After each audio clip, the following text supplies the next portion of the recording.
அப்படின்னா சப்ஸ்கிரைப் பண்ணிக்கோங்க. பெல் ஐக்கானை மறக்காமல் கிளிக் பண்ணிக்கோங்க. ஸோ இன்றைக்கான எபிசோட் ஸ்டார்டிங்கில் மீனா வந்து வாசலில் கோலம் போடுறதுக்காக எழுந்து போகிறாங்க.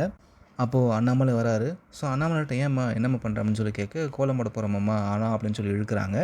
அப்போது அண்ணாமலைக்கிட்ட வீட்டு வாசலில் மனோஜ், முத்து, ரவிலாம் படுத்து கிடக்கிறத நம்ம மீனா வந்து சொல்கிறாங்க. ஸோ அண்ணாமலையும் இவங்க 3 பேரையும் வந்து வீட்டில் அழைச்சி அட்வைஸ் பண்ணுறாரு. அதோட இனிமே இது மாதிரிலாம் குடிக்கக்கூடாது அப்படின்ற மாதிரி ஒரு எச்சரிக்கையை வந்து கொடுத்து உள்ளே வந்து அனுப்பிடுறாரு.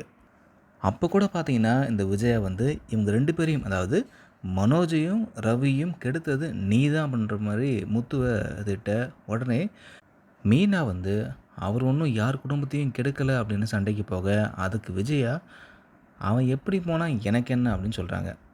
உடனே ஸ்ருதி ரவி மேலே கோவப்பட்டு பேசிகிட்டு இருக்காங்க. அதுக்கப்புறமா ரவியை ஸ்ருதி இழுத்துட்டு உள்ளே போக, ரோகிணியும் மனோஜை வந்து திட்டி உள்ளே வந்து இழுத்துட்டு போயிடுறாங்க. அந்த நேரத்தில் நீ மட்டும் என்ன சும்மா இருக்கிற அப்படின்னு முத்து கேட்க, அதுக்கு மீனா இதுக்கு தான் நான் பல தடவை சொல்கிறேன், எல்லா பழியும் நீங்களே வாங்கிக்கிறீங்க அப்படின்னு திட்டிட்டு அவங்களும் போயிடுறாங்க. அந்த நேரத்தில் ரோகிணி மனோஜோட கோட்டில் இருந்து முத்துவோட ஃபோனை வந்து எடுத்து பார்க்குறாங்க. ரொம்ப சந்தோஷப்படுறாங்க. இன்னொரு பக்கம் இப்போ முத்து வீட்டுக்குள்ளே வந்ததும் மீனா என்ன பண்ணுறாங்க, காஃபி போட்டு கொண்டு வந்து கொடுக்குறாங்க. அதை வந்து குடிச்சிட்ருக்காங்க. அப்போது ரவியும் அங்கே வராரு. ஸோ என்னடா இப்போ இப்படி தலைவலிக்குது, இப்படி தான் இருக்குமா அப்படின்னு சொல்லி அவங்க பேசிகிட்டு இருக்கும்பொழுது, போக போக வந்து பழகிடும் அப்படின்ற மாதிரி சொல்ல, ஸ்ருதி வந்து ரவியை திட்டுறாங்க. அது மட்டும் இல்லாமல் இனிமேல் இப்படி குடிச்சேன்னா ரோட்டில் தான் படுக்க வைப்பான்ற மாதிரியும் ஸ்ருதி வந்து ரவியை திட்டுறாங்க. ஸோ இதை தொடர்ந்து மனோஜை பார்க்குறதுக்காக 4 பேர் வீட்டுக்கு போகிறாங்க. அவங்க இவருக்கு மாலைலாம் போட்டு மரியாதை பண்ணுறாங்க. ஒரு பெரிய எஃபெக்ட் கொடுக்கவும் மனோஜுக்கு பார்த்தீங்கன்னா நாம் தான் எல்லாம், நமக்கு கீழே தான் இவங்க எல்லாம் பண்ணுற ஒரு நினப்பு வந்து மனோஜ் மனசுக்குள்ளே வர ஆரம்பிக்குது. ஸோ மனோஜை பார்க்க வந்தவங்க யாராலையும் செய்ய முடியாத ஒரு காரியத்தை நீங்கள் செஞ்சிட்டீங்க அப்படின்னு மனோஜுக்கு கிடைச்ச அந்த புது பிஸ்னஸை பற்றி புகழ்ந்து பேசிகிட்டு இருக்காங்க. அது மட்டும் இல்லாமல் எங்களுக்கும் கொஞ்சம் டீலர்ஷிப் கொடுங்க அப்படின்ற மாதிரி கேட்டுட்ருக்காங்க.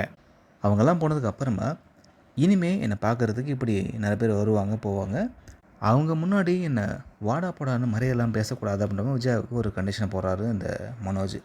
இதை கேட்ட முத்துவும் என்னடா சொல்கிற, என்ன சொன்னாலும் உன்னோட அம்மா தானடா சொல்கிறாங்க அப்படின்னு முத்து சொல்ல, நான் அப்படி தாண்டா சொல்லுவேன் அப்படின்னு மனோஜ் சொல்லிடுறாரு. இதை கேட்ட முத்து, டேய் கழுத்துக்கு மாலை வந்ததும் ஓவராக பண்ணாத, எல்லாருடைய நிலைமையும் ஒரு நாள் மாறும்.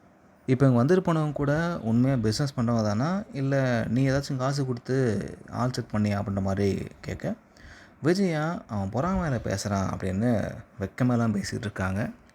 இதை கேட்ட மீனாவுக்கு செம்மையாக கோவம் வருது. ஸோ மீனா என்ன பண்ணுறாங்க, இந்த பிஸ்னஸ் கிடைச்சதுக்கு முத்து தான் காரணம் அப்படின்னு சொல்ல வர, முத்து அவன் கையை பிடிச்சி, விடு மீனா, இதெல்லாம் தேவையே கிடையாது, இதெல்லாம் சொல்லி காமிச்சு தான் நான் நல்லா அப்படின்ற பேர் வாங்கினா எனக்கு தேவையில்லை, விடு மீனான்னு சொல்லி இப்போ மீனாவை சமாதானம் பண்ணிடுறாரு.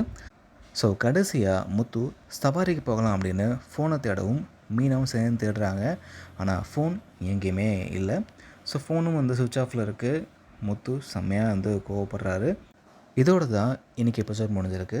நாளைக்கு எபிசோடில் இந்த ரோகிணி ஃபோனை நேராக சிட்டிகிட்ட கொண்டு போகிறாங்க. அந்த வீடியோ வெளியே வருமா வராதா, என்ன ஆக போகுது அப்படின்றத வெயிட் பண்ணி பார்க்கலாம்.